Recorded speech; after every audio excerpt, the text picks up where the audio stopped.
Episode 3 of It Welcome to Derry came on last night. Let's talk about it. This is a full recap, so spoilers ahead. The episode opens up and we see a young General Francis Shaw. He is going around this carnival and he comes face to face with this super creepy guy, and he runs out of the tent and he runs into his dad, who says hey, I won you the slingshot, let's go.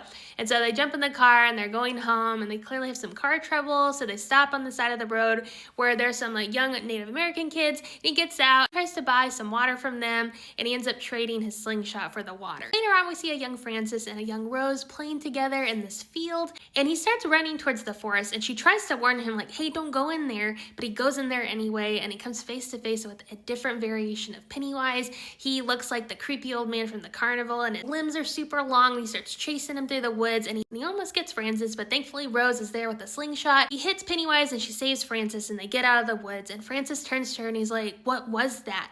And she's like, well, can you keep a secret? We see Lily in the asylum, and she's talking to someone that works there, and she shares with this woman hey, I really want to come forward and tell exactly what I saw, but I'm afraid people are going to think I'm crazy and send me back to this asylum. But through this conversation, it seems she gets the courage to be honest about what happened, because she feels terrible about Ronnie's dad and that he has taken the fall for what Pennywise did. But in this scene, we also see the doctor tell Lily's mother hey, if she comes back one more time, we're going to take some more serious measures. So things aren't looking super good for Lily. We see back at school, Ronnie has approached her locker, and someone wrote some really mean stuff on her locker with lipstick, and we see Ronnie cleaning it off.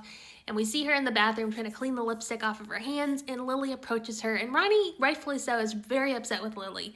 She's like, you're lucky I don't beat you up here in this bathroom.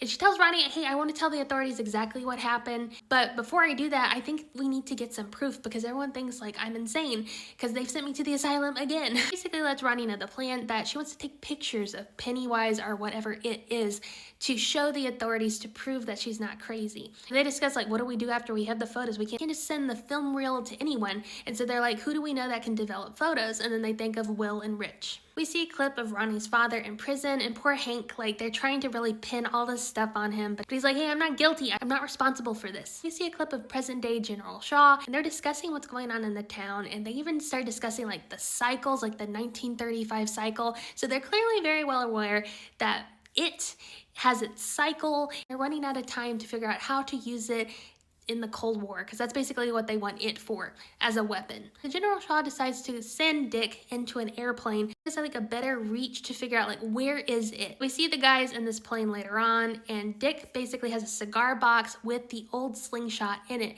So he's using that as a way to try to figure out where Pennywise is. Leroy and the other guy clearly don't really understand what's going on, and nor do they really believe any of the stuff that's going on. So we see Dick start to become unresponsive, and he's transported basically where Pennywise lair is, basically in this area, and we see him see Pennywise's eyes, and then he looks up. He sees all of the bodies that Pennywise has basically collected.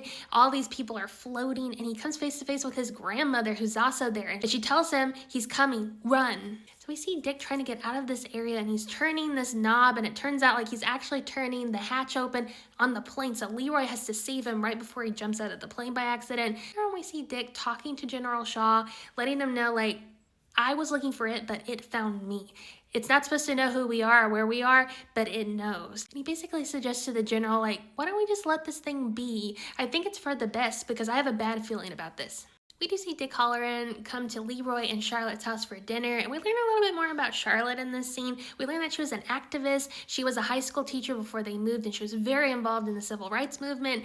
But when they moved, Leroy clearly wanted her to tone it down, because he wanted just to kind of fit into the town. So we could see Charlotte is not happy in their new home. But we see Dick and Leroy have this conversation, and Dick almost approaches him hey, we could team up and you could help me. We get this scene where all the Native Americans are meeting in this town hall, and they're discussing what the military is doing in the town, and we see that everyone's very unhappy because the military is basically poking around a bunch of sacred land. They're going to cause some problems. So they're trying to figure out the best course of action to figure out what the military is doing and to get them away.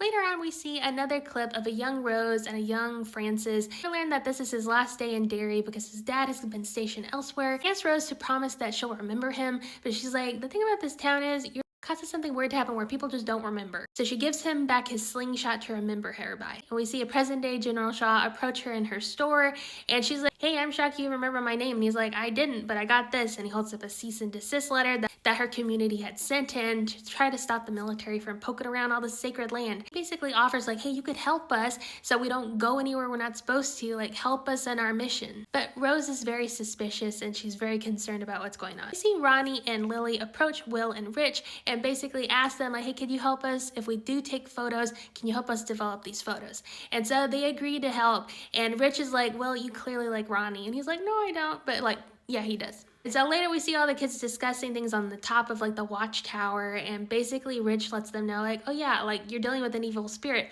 My uncle told me like how to like approach an evil spirit. So they take Rich's lead, they go to the cemetery, they light a bunch of candles, and it's kind of clear that Rich doesn't exactly know how to do what he's saying he knows how to do. It becomes very apparent that Rich and Will do not really believe them. And so Ronnie is very offended. She's like, you don't believe me? And Will's like, well, I believe that you believe. And so Ronnie and Lily get up to leave the cemetery, and they start riding their bikes, and it seems like the cemetery gets longer and longer, and all of a sudden all the ghost kids of their friends show up and start attacking them.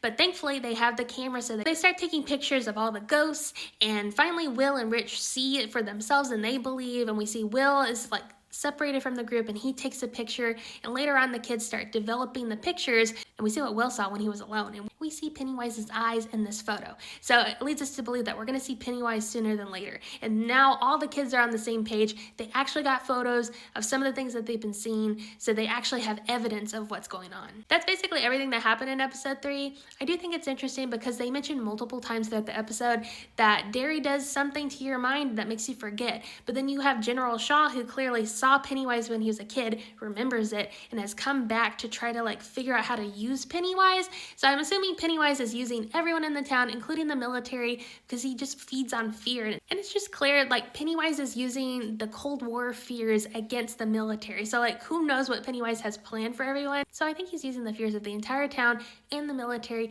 for some nefarious purpose. We're going to learn more about that purpose later on, but I'm really excited to see what happens in the show. I'm loving it so far. I love all the characters, and I'm really looking forward to seeing where the story goes. What did y'all think about episode 3?